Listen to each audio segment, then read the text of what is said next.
Brasil tem atualmente 6 biomas, espaços geográficos que têm clima, vegetação e solo com características semelhantes. Nessas unidades, nesses biomas, vivem aproximadamente 50 mil espécies de plantas e mais de 122 mil espécies de animais. Pois bem, um levantamento do IBGE mostrou nessa semana que a Mata Atlântica é o bioma mais ameaçado do Brasil. 1 em cada 4 espécies está sob risco de extinção, com aumento de 7% na comparação ao ano de 2014.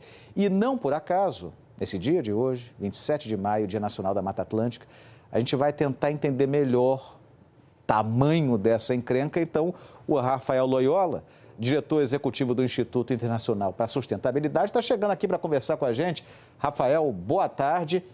Antes de mais nada, a gente queria entender quais são os critérios que o IBGE usa para classificar uma espécie em extinção. Oi, Eric, boa tarde para todo mundo. São muitos critérios, tá? Não é nem fácil você dizer que uma espécie está ameaçada ou não. Mas você tem que olhar para a característica de vida dela, especialmente a área que ela ocupa, que no caso da Mata Atlântica, em particular, diminuiu bastante ao longo do tempo. Olhar o tamanho das populações, que os biólogos chamam, que é o número de indivíduos que você tem na natureza, e uma série de outros atributos que têm que ser combinados, eles não podem ser avaliados isoladamente, e quando combinados com as ameaças que incidem sobre essas espécies, aí sim você tem um sistema de classificação que é internacional, inclusive, adotado por vários países do mundo, Brasil inclusive, e aí você consegue enquadrar espécies em categorias de ameaça. Pode estar um pouco menos ameaçada, um pouco mais, mas elas estão ameaçadas quando comparadas com outras. E é um trabalho fundamental que o Brasil faz para entender um pouco a situação das suas espécies, da flora e da fauna também.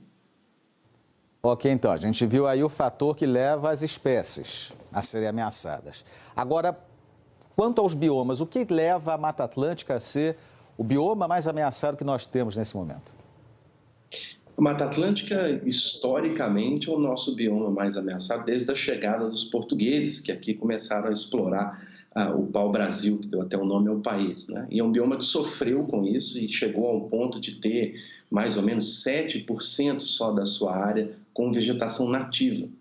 Hoje, a gente tem mais ou menos 28%, mais de 10% disso é recuperação, né? É um sistema que está se recuperando lentamente, tentando voltar à sua característica original e que foi basicamente destruído pelo desmatamento para dar origem a todo o desenvolvimento, a todas as cidades, né? 72% da população brasileira vive na área coberta pela Mata Atlântica.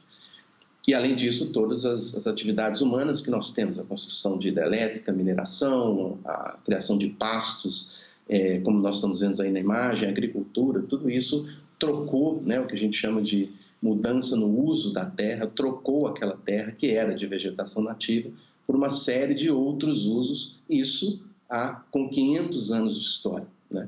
E isso trouxe a Mata Atlântica para essa situação de hoje ser o bioma mais degradado no país, que tenta lentamente se recuperar, apesar dos ataques que vem acontecendo com ela.